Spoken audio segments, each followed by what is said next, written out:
आप प्रेस बंधुओं के माध्यम से हम चास और बोकारो के लोगों के जीवन में जो आज जटिल समस्या, बहुत सारी समस्याएं ऐसी हैं, कुछ मुख्य समस्याएं हैं जिनको लेकर के हम आप लोगों के बीच आए हुए हैं। बोकारो में आए दिन आप देख रहे हैं, चास बोकारो में बाइक चोरी हो रही है, दिन दहाड़े कहीं लूट हो जा रही है। तो मैं जिला प्रशासन से पूछना चाहूँगी कि आप लोग कौन से काम में ऐसे मस्त हैं जो आप लोगों को यहाँ का हाल देखा नहीं जा रहा है। अगर आपसे नहीं संभल रहा है जिला, तो आप बोले इसका, क्योंकि जनता आपके इस वजह से बहुत ही बदहाली में जी रही है, वो अपने आप को असहज महसूस कर रही है आपकी वजह से। आप थाना में एक केस तक नहीं ले पा रहे हैं। आपने भी देखा होगा, अभी कुछ दिनों पहले बात की न्यूज़ है, पेपर में आया था, हम लोगों को धरना पे बैठना पड़ा एक FIR देने के लिए। तो जब ऐसे जाकर के FIR के लिए इतनी दिक्कत हो रही है, तो सोचिए आम जनमानस का क्या हाल होगा। जिला प्रशासन इस चीज से सचेत हो जाए कि हाँ ठीक है, पब्लिक आपको देख रही है, सरकार है, बहुत अच्छी बात है।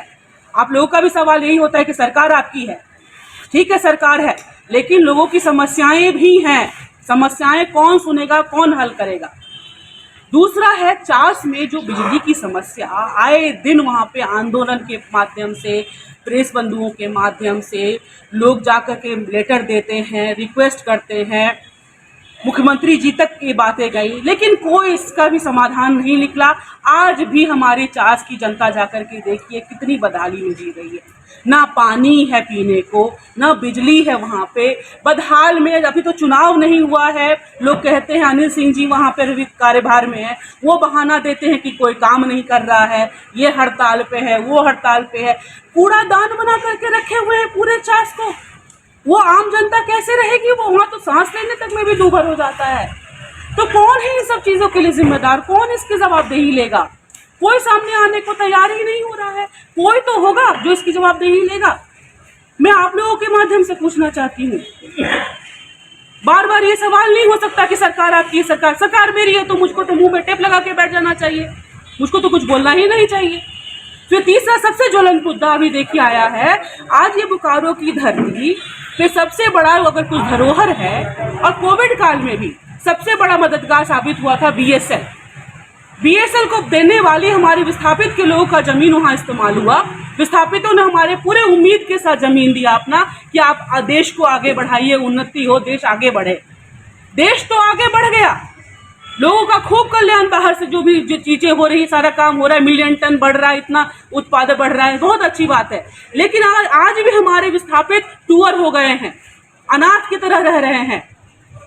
चलिए आज विस्थापित के गांव में घूम घूम करके देखिए। और आज ये बात बताइए, BSL के रहते हुए जब इतना उत्पादन बढ़ रहा है, इतना सारी चीजें आगे होते जा रही हैं, बोनस मिल रहा है, ये मिल रहा है, वो मिल रहा है, त्योहार में सुनते हैं, तो आप बताइए विस्थापित का तो इतना सारा संगठन खड़ा हो गया है, क्यों खड़ा हुआ, क्यों वो लोग आंदोलन करते हैं विस्थापितों के लिए, क्यों करना पड़ रहा है। BSL क्यों अंधी हो गई है, गूंगी हो गई है, बहरी हो गई है। आप गूंगे बहरे हैं, BSL की आपको दर्द सुनाई नहीं देता।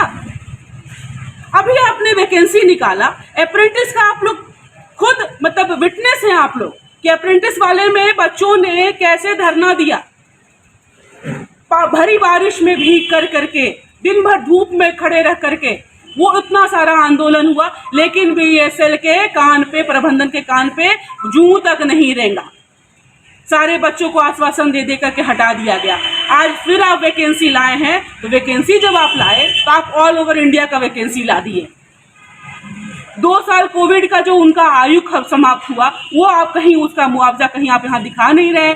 अधिकतम आयु 28 वर्ष कर दिए हैं। क्या सोच के आपने ये किया। आप विस्थापितों के साथ खेलिए मत, बहुत बड़ा मजाक कर रहे हैं। मजाक कुछ दिन तक के लिए ही सही है, और ये अनदेखी अपने किसी के घाव को, दर्द को इतना मत कुरे दिए ना कि वो नासूर बन जाए, और वो जब नासूर आप पे टूटेगा ना तो बहुत महंगा पड़ेगा ये चीज़। और मैं ये BSL प्रबंधन से कहना चाहती हूँ, डायरेक्टर इंचार्ज से कहना चाहती हूँ कि गपशप बंद कीजिए, झुंझुना मत दिखाइए पब्लिक को 2 लाइट लगा करके, 1 रोड बना करके। ये नहीं है विकास विस्थापितों का और यहाँ के लोगों का। गपशप बंद कीजिए, काम पे ध्यान दीजिए।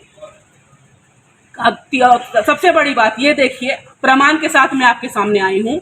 विधानसभा में 29 जुलाई को ये पास हुआ था गजट कि 75% विस्थापितों को उनको आरक्षण दिया जाए, यहाँ की निजी कंपनियों में बीएसएल स्थानीय लोगों को यहाँ पे आरक्षण दिया जाए, रिजर्वेशन दिया जाए यहाँ पे बीएसएल में जितनी निजी कंपनियां हैं। क्या इसको फॉलो किया आपने? कहीं कुछ नहीं फॉलो कर रहे हैं लोग। इतनी सारी कंपनियां हैं आपके यहाँ, प्राइवेट कंपनियां काम कर रही हैं। आप चाहते हैं, अगर आपकी नीयत में होता विस्थापितों को मदद करना, उनको सहारा देना, उनका विकास करना, तो आप जरूर इस चीज को फॉलो करते। और सारी जगह पे बहुत सारे सैकड़ों कंपनियां काम कर रही हैं बीएसएल में, करोड़ों अरबों की कंपनियां काम कर रही हैं, लेकिन हमारे विस्थापित के लड़कों को कहीं कोई जगह नहीं मिल रहा है। आम लड़के भी जो है बेरोजगार पूरे शहर में हैं, आप उनको भी दे सकते थे। विस्थापितों को देने के बाद सारे लोगों को आप रोजगार देने की आप क्षमता रखते हैं, लेकिन नहीं, इस पे आपका कोई काम नहीं हो रहा है। आप गूंगे बहरे बन करके खाली बस बड़ा बड़ा ज्ञान देंगे, पेपर में इश्तेहार छपवाएंगे कि इतना मिलियन टन बढ़ा दिए, इतना मिलियन बढ़ाइए। बहुत बहुत शुभकामनाएं आपको, लेकिन एक बात समझ लीजिए, अगर अभी भी आप सचेत नहीं हुए हैं बीएसएल प्रबंधन खास करके, तो यहाँ के लोग विस्थापित ना उग्र आंदोलन करने के लिए तैयार हैं।